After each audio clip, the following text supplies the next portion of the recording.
Okay, I'm unmuting. Oh, Carol's grinding something. But let's see.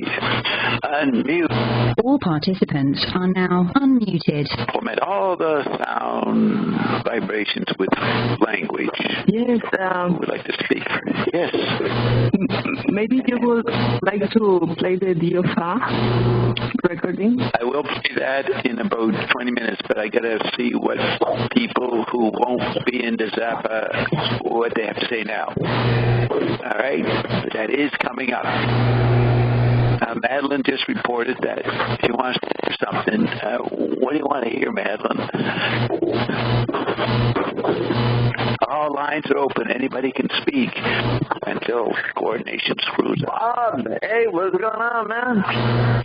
Hey, Corbin, you like that, Frank? Oh, that was excellent. Chungas, for you that don't know, that was two different versions of Chunga's Revenge and some really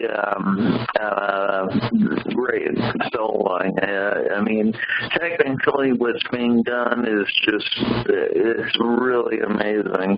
But just the whole riff part doesn't even have to be on an academic level, just the tactility of it. So, yeah, those were interesting. I've heard them before, the first one, and, yeah, but he was using what's known as whole tone scales, symmetric diminished scales. I mean, just some really intense musical jargon for the uninitiated. Okay. Does that inspire you to say anything, Roxy? What Corbin says? Yes, because it's great when you can see deeper. Like Paulina Liberos was talking about the quantum hearing, and she was a big influence in Frank Zappa because as a musician you can not only like what he's doing, but you can see the complexity of the things that are going on, all these processes going on parallel at the same time. And it's like you have these melodies, the guitar, the singing.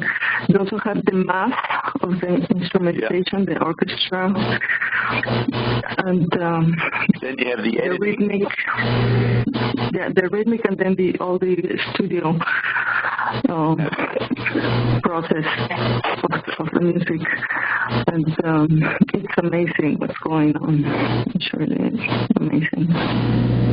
What do you think of it, Madeline? I think Madeline just came in.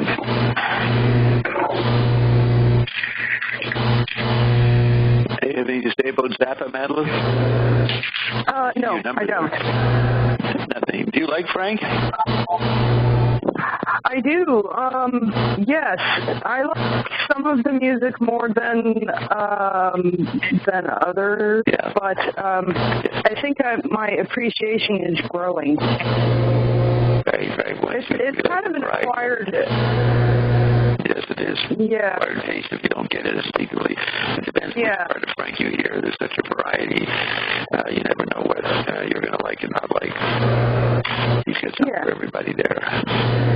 So, the thing with Frank Zappa, he was a great pedagogue, and he had all this great variety of music to catch different types of audience, and he was doing a very complex type of sound ecology.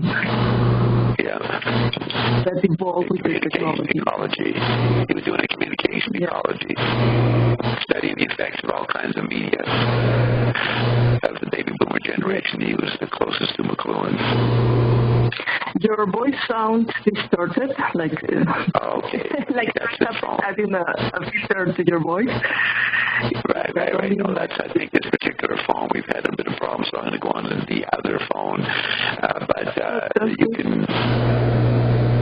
You sound like a frog. Sounds like a frog. It was great, though. Excellent, in fact.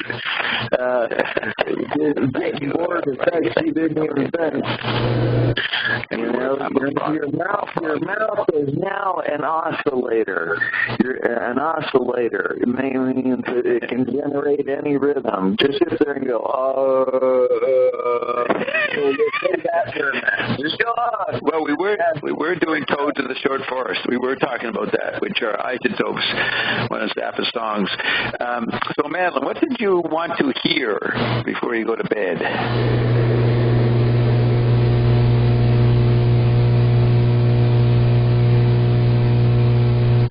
Song's out already? Just whatever you're going to do.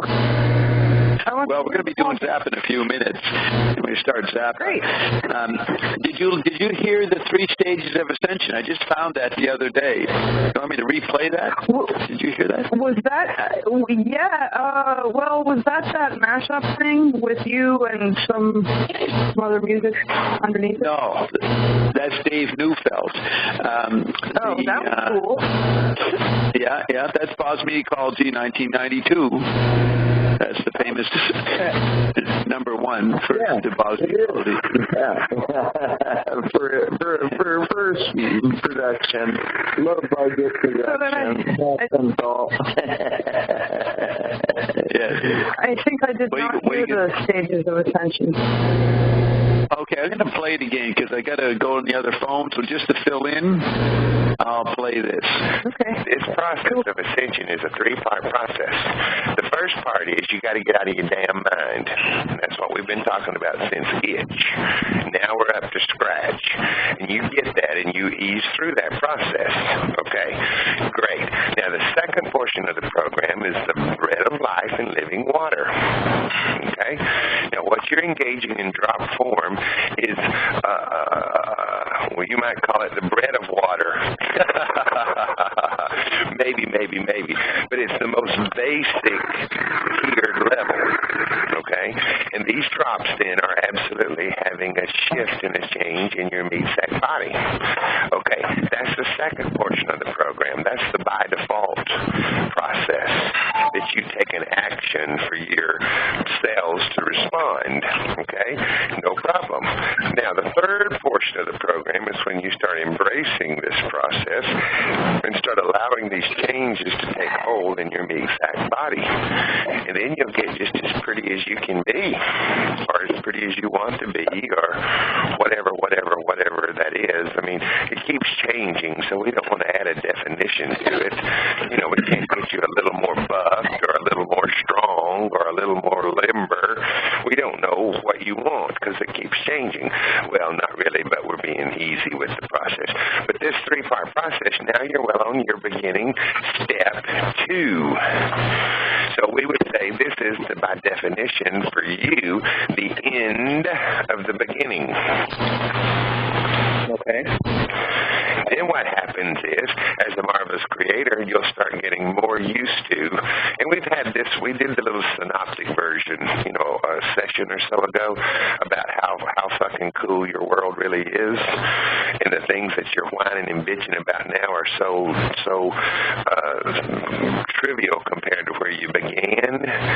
See, but it didn't happen overnight, Matthew. It was an ongoing process. And the contrast that you have now to you is just as contrasting as when you were deciding whether or not to live or die one more day. Okay? Contrast is contrast. It makes no difference. I mean, some people have a tantrum if they run out of chocolate, and they scream and cry and wail and gnash their teeth and that stuff. And then some people don't have a house, and some people have real what you call issues, and they take it in stride. You say, but see, contrast is contrast. Big or small is up to you. All right. Okay? Now, that being said, so now you're starting to see some of the benefits and the shifts and the changes of your body. Now, you got to ask the question so we can tell you the next thing. Okay. Okay.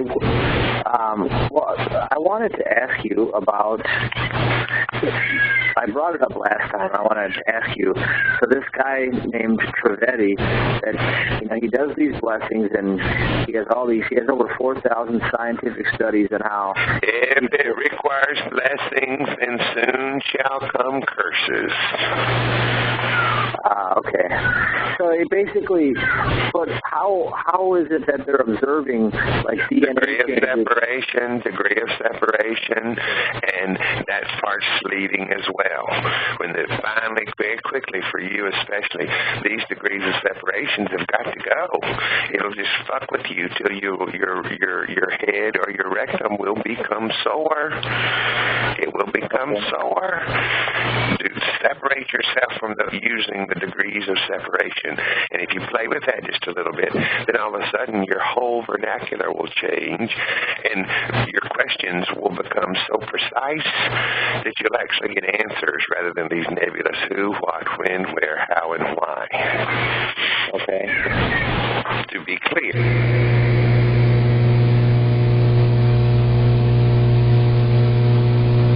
Okay, let's see if my voice, I'm unmuted. Now it's good. Is my voice clear or still froggy tone? How's my voice now? Still froggy tone, but clear. It's still no, froggy tone. Normal. No, okay, I'm good. joking. Go on the other phone. Okay, I just thought of something. Eric McClune has a new book. I'm filling in till we get to the top of the hour, another 15 minutes. Eric McClune has a new book called The Sensus Communis, Synesthesia, and the Soul. And he, in the appendix, he lays out the effects of the discarnate on the chemical body. And I've used this sort of, his inventory or template, I've used it for 30 years. I mean, it comes, if you understand McClune, you will come up what Eric's saying here. And Eric just wrote this, but, you know, it's something you could have said 30, 40 years ago if you understood the electric body. But it's a good inventory of the vast range of changes in society that are confusing people. And you can lump it into this effect of the discarnate state, the electrified state, the beginning of the TV landscape in the 20s, and all the chemical body revolutions that came out are inventoried here. It came out since 67, so hopefully no one will make any noise. Not 67, since the 20s, since radio. And I won't mute everybody so people can interact, comment. Maybe you have something to say about this, Madeline. There's a lot of the effects that you go through. I think about it when I'm thinking McLuhan, not all the time, but thinking McLuhan. And so this is what Eric says. He calls this the effects of the discarnate. Well, we're calling the TV body and chip body, but those are later phenomena. During the analog media, the first two-thirds of the 20th century, it was electric landscapes. So it was a discarnate state. The chemical body was usurped, possessed by a weird electrical environment. So Eric starts off saying, women's lib and the outlawing of discrimination of all sorts based on body. So this political correctness that came in, and then people saying, you're discriminating against me because of my body characteristics. This is a lot. Well, these are symptoms of the discarnate. So he says, women's lib and the outlawing of discrimination. You can't be categorizing people in the body, chemical body style, as one did for most of humanity's history as we know it. So outlawing of discrimination of all sorts based on the body. And he has height, weight, shape or proportions, ageism in brackets, gender or sexism, and color, racism. So all these normal chemical body tensions before the 20th century are listed here. Height, weight, shape or proportions, age, gender, and color. So then what are the effects? New sexual freedom. Legitimization of same-sex parentage, in quotes, parentage of families. Legitimization of same-sex marriage. Legitimization of and social tolerance of prostitution. Legitimization of lesbianism and homosexuality as merely lifestyle choices in quotes. Destruction of childhood. Disappearance of adulthood. Disappearance of childhood in brackets themes from Neil Postman and Wyndham Lewis. Language of the body is muted. Body rendered as programmable art form. So if the chemical body is rendered as programmable art form, that leads to tattoos and piercings, to drugs, and then a sub-inventory in drugs, which is what Carolyn had to deal with, mood-changing, uppers, downers, psychopharmaceuticals like LSD, pot, ecstasy, cocaine, heroin, mushrooms, mescaline, etc., weight reduction, Viagra, etc., contraceptives, abortifacients. Then, in another programmable art form for the body is surgery. Then Eric lists liposuction, reshaping, listing as a subset breast enlargement and breast reduction, replacement of organs using other people's organs, animals' organs or prosthetic limbs or other organs, sex change operations, hedonism rampant, body is for kicks, in brackets recreational, sex reduced to aesthetics and athletics only, no sacramentality, no responsibility. That's Eric speaking from his Catholic point of view. Sex toys and stimulants, abortion as a right or a choice, abortion socially and legally accepted. So he lists all that, which is most of the mini revolutions in the 20th century, at least since World War II. So then he says, virtually everything in the last group is the subject of constant propaganda even still. And I think he means, well, I don't know if it means abortion socially, legally accepted, or under surgery. Surgery seems to be, no. Sex reduced to aesthetics and athletics only. Sex toys and stimulants, abortion is a right. I think that's what he's saying is the last group. So virtually everything in the last group is the subject of constant propaganda, the culture wars, even still. And he writes this in 2015. In general, there's a pretty consistent pattern to the technological and chemical reformation of the body, in brackets, experience and perception, and in relation to the sensus communis, which is Latin for the tactile interplay of the senses, its relation to the sensus communis and to the soul. This new situation results in a new culture of the body, the secularization of the body. What more dramatic evidence of this new sense of the body can one cite than the explosion of and legitimization and toleration, if not acceptance, of pornography? Note the close relation between the popularity of porn and the refusal to mature. The close relation between the popularity of porn and the refusal to mature. Then a sub-sentence, he says, porn serves as an accessory for ulcers trapped in prepubescence. Porn serves as an accessory for ulcers trapped in prepubescence. And he says, it does perpetuate adolescent angst. Then he says, in quotes, no individual identity, unquotes, means the experience of private responsibility has been undermined, diminishing the personal perceived need for penance. We need no-fault sin, damn it. So we've made a beginning, Eric says, with no-fault divorce and no-fault auto insurance. Then he quotes, he says, Cardinal Ratzinger, back in the 80s, I think he did the Ratzinger report, and then he became the penultimate pope, the pope before the present one. In that Ratzinger report, Cardinal Ratzinger expanded on his observation that motherhood and sexuality have been wrenched apart with disastrous results. In his view, we will atone already in our day for the, quote, consequences of a sexuality which is no longer linked to motherhood and to procreation, to the chemical body. It logically follows from this that every form of sexuality is equivalent and therefore of equal worth, unquote. So then Ratzinger goes on, it is certainly not a matter of establishing or recommending a retrograde moralism. He's saying he's not doing that as a Catholic, but one of lucidly drawing the consequences from the premises. It is in fact logical that pleasure, the libido of the individual, becomes the only possible reference of sex. No longer having an objective reason to justify it, sex seeks the subjective reason in the gratification of the desire, in the most satisfying, quote, in the most satisfying answer for the individual, to the instincts no longer subject to rational restraints. Everyone is free to give to his personal libido the content considered suitable for himself, unquote.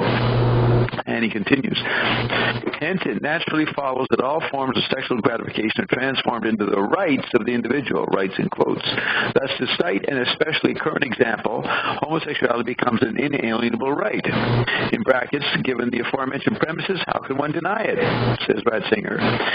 End of bracket. On the contrary, its full recognition appears to be an aspect of human liberation, unquote. So then Eric says, there are, however, other consequences of, quote, this uprooting of the human person in the depth of his nature, quoting Ratzinger. Ratzinger then elaborates, Eric says, quote, fecundity, separated from marriage based on a lifelong fidelity, turns from being a blessing, in italics blessing, as it was understood in every culture, into its opposite. That is to say, a threat to the free development of the individual's right to happiness. That's in quotes, individual's right to happiness. Thus, abortion, institutionalized, free, and socially guaranteed, becomes another right. Right in quotes. Another form of liberation, in quotes. So Eric then has some notes. He says, these remarks date from 1985, just before the explosion of pornography on the Internet. See also Appendix 8 below on artificial intelligence initiatives. So he goes into that. So the perspective of the electric environment altering the chemical body gives a support for the Catholic, Roman Catholic view. But Eric would say, and McLuhan used to say, that the Pope didn't know about this. He just was torn with conscience of how the old values were being ignored and left the Catholic Church with a problem, at least for its relation to the 21st century. But Eric's trying to say the electric discarnate state caused all these issues. So, anybody have a comment on that? It's quite amazing because this concept of sensus communis, what we will call the common sense, but it's not exactly that. It's like, how is this thing created? I think Vico took this concept from the Greeks, and he says the sensus communis is created with the institutions and language, and it's created by the conversation of the whole society. What they choose to engage becomes like the expression of the whole. And I can relate it to what I would like to talk about in the Zappa thing, because I see now that the speech is a type of making music, and in the video we saw with Pierre Schaeffer and Marshall McLuhan says conversation is only possible in the acoustic space. So dialogue. Doesn't he say dialogue is possible? Only dialogue is possible? Dialogue. Sorry. Yeah.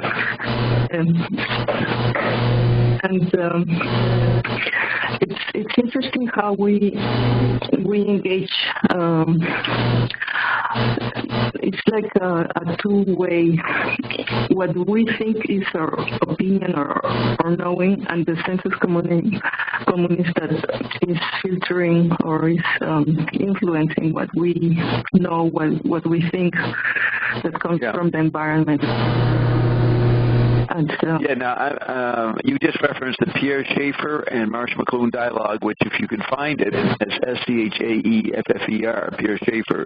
It's pretty amazing watching McLuhan in Paris with Derek de Kerkhoff beside him as they interview, or in dialogue with someone who was taught to Roxy in Berlin. The text of Pierre Schaeffer was a big deal in, I guess, electronic composition courses and curriculum, and Roxy was quite amazed that she thought before she saw this dialogue that Pierre understood McLuhan, but it turns out he didn't understand anything. So Roxy's trying to adjust to that, which then creates new ideas in Roxy and trying to figure that out.